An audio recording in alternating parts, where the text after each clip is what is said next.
being directly affected. You know, people, you know, the younger generations are coming up to be the older generations now, and people are tired. They want equality. So on this podcast, what I like to do is highlight the problems. And we've done that. What are some of the solutions in your opinion? You know, everybody's got a different plan or idea on what we can do. You got the keys. You got the order. Whatever it is that you can do, you got the magic wand. Wave it around, whatever, and tell people like, "Yo, this is what we need to do to fix this problem." Yeah, I mean, fuck, it's a lot. There's no simple solution at all. Not at all. You know, but any little thing you think can No, I think start to help. I think just overall is trying to think where to start. I'll start with me, like me personally. So with me, everything I want to do, and I'm at the point now where like I done been doing this for a little bit, and I'm in a position where if I can execute like the next things I put out, next doing whatever, and it could go good, then, you know, I might even be at the chance to own everything too, you know? Because, you know, that comes into like, you know, a label just bringing in an amount of money that you kind of can't refuse unless the stipulations are just horrible. But for me, it's like one of those things where like I look at my family, I look at everything that's going on. I can only try to build and help for the family. And then, you know, help everybody while I'm doing that too, which is just me, you know, building my businesses, doing everything, having control, owning this, and for me personally, like entrepreneur. As far as anything else, I think one of the things is, I think it's kind of hard because I never want to be famous. Mm-hmm. Right? But like you can't really be famous. You can't really even have money and not be famous too much. In some way. Especially when you're from where we're from, I'll say that. Oh, for sure. Like there's probably rich white people you don't know. But it's not too often that you're going to be from Philly, have a bunch of money, and nobody just knows who you are, you know? So it's like, and then you doing music, you're going to be famous. But I think celebrity culture, needs to die. Like, I think sometimes you put too much on, like, what this fucking actor said. Who give a fuck? You know what I mean? Like, yo, who give a fuck if... we make them more important than they actually are. Exactly. So I think that's one of the things so we can, like, just get to the root of, like, do you really care what the actor in whatever movie cares about black people or politics? It's like, not really. No, like, especially because they're so disconnected. They don't got our life. They haven't grown up the way we grew up. Exactly. So it's like, I think we need to get rid of that, and then I think that will maybe go into caring about more local things. You know what I mean? And it's kind of hard because this is why I never put any just young person in a position because to like, well, why don't you care about this and not care about this? Because it's like, well, look at the fuck I got. You know, like even when I was younger, it's like, how many times you see somebody and you do something bad or you do whatever and you just don't give a fuck. Because it's like, well, look what I got to work with. Yeah. I don't care. Why would I want to give back to this place that almost killed me, then robbed me, then did this? I don't care. Because you're not seeing the change and whatever. But I think, so I think it's kind of hard, but I think we just need to start caring more. Like, that's why, like, with the block, it's like, you just got these group of people that care immensely, you know what I mean? And can turn it into a good thing. And it's like, how do you get everyone else to think care like that? I think you got to kind of like take away the distraction, you know. And I think we put too much into.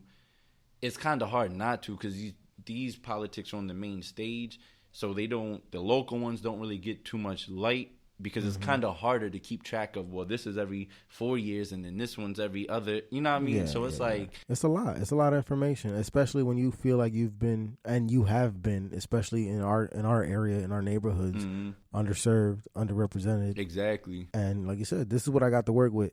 Why you think so many drug dealers or so much crime and shit like that comes from this area is because we're underserved, underrepresented. We don't have the money, and the then education. I think a lot of the things we gotta do too is just, which like for real, since the whole shit happened, with George Floyd and like everybody was going crazy, I have saw people like coming together, holding people accountable, and I think that's just one of the things we got to do as a unit to where like, one of our people's got a problem with something, let's figure it out. Oh, this person's going through this, let's figure it out. Because the government don't got us, so it's like I think once we come together and not really try to, which is hard because like you said, you underserved, you not doing nothing, it's hard to like, why do I care? But if people in certain positions can now like do that, help certain people, like you got the Black, you got all these people that help, you start to get a community that's like, oh, we got us, you feel me? Where it's like where it's just like, yo, all right, cool, we don't need your help, we got us, we can do this. And now we don't care too much about, we need people in politics too, but like AOC, who I fuck with heavy right now, is like, she even still too young to even run for president, yeah. But she's got the people, and like it looks like unless some crazy thing pops up, it looks like she truly cares. Yeah. And like I haven't saw her, Ilhan Omar, all of them. It's like I've never saw that kind of like care for people in politics since never. As hippy dippy as it might sound. Besides Obama, which was like I think that was still like a just, he's Black, we gonna get one in there and get one out, and he represents hope and whatever.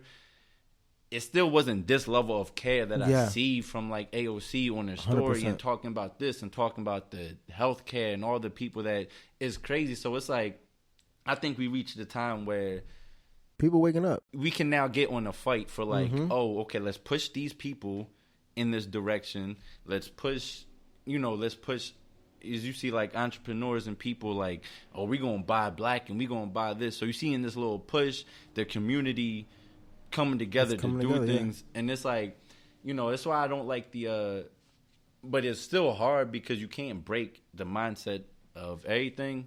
And like, so I hate when people be like, nah, like, yo, if a Black man got a problem with me, I ain't going to take it there. We just going to talk it out. And it's like, what's the odds of like, somebody doing some disrespectful thing to you or something even worse, and y'all just, no, because you Black, I'm going to let this slide. It's like, you can't because you grow up aggressive. Yeah.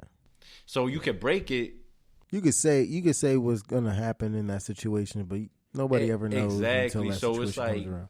You can't just expect people to grow up like this for 30 years and then be like, I'm cool or not. Something usually happens in their life where it makes them just be like, yo, I'm good. Well, I think you hit it on the head. It's that care. And as hippy dippy as it sounds, people got to love each other.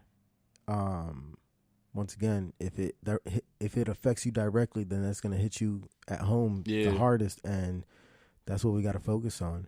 We're coming up to the end of the podcast. Yeah. My last question is, what's your dream, your long-term goal? What's the end goal for you? And like what's like in life, in your business, in your music, like whatever it is. Oh yeah, I don't know. I try not to put expectations on things because expectations could really, kill your inspiration.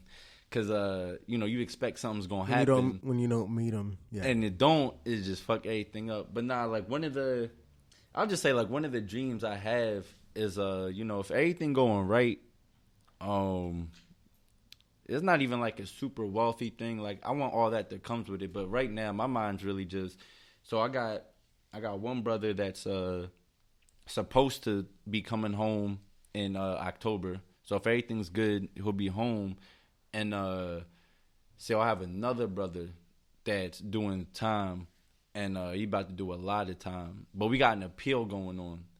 So that usually takes a minute. But if that happens and like it does get appealed and everything goes like that, and he comes home, and that's not even that long of a goal. Like that's more so of like, That's could say like the next few 5 years, years. Next, but however long the Corona shit kind of pushed shit back, but like that could be in a couple years. But like if I could be like thriving, having my brothers out, and just like having money and can actually, I haven't been in the same room with both of them in like years, at the same time. So it's like that would be like a dream of mine, just to have to eat. You know what I mean? All the other shit would just be like extra pluses. Yeah, right. Okay. Where it's like your music going and your clothes is going, but like to just have that family business of my brothers chilling and everybody taken care of. If they want to work, yeah, I got this. If they want to do this, or I can at least help them get to. Oh, you want to be a chef or whatever? Cool, I'll help you go put up some bread. But if I could just get that, then I'll be happy for like however long that lasts. But yeah, I don't really got, besides like the dreams of just like, well, let me get a number one. Let me sell out every time. It's like, yeah, but it's bigger things more important to me than just doing that. But that's where I see it. And then hopefully that shit happen, but we fighting. Yeah. You fighting to make it happen. Well, listen, man, I really appreciate you coming on and sharing everything that you did. It was a great conversation. I really enjoyed it. I know the people who are going to be listening to this later really enjoyed it. Yeah. And, I just, from here on out, man, I just wish you the best, and I hope everything works out. I hope so. And from there, man, all I can say is tell people where to find you. Oh, yeah, you find me on Instagram and Twitter at JB215_. Follow me, listen to the music. If you can, buy some clothes. It's always going to have. What's the website? blackattirelay.com. And then the music website is blackvibeslabel.com. So go in there. There's mad videos up there now, too. That was another thing, too.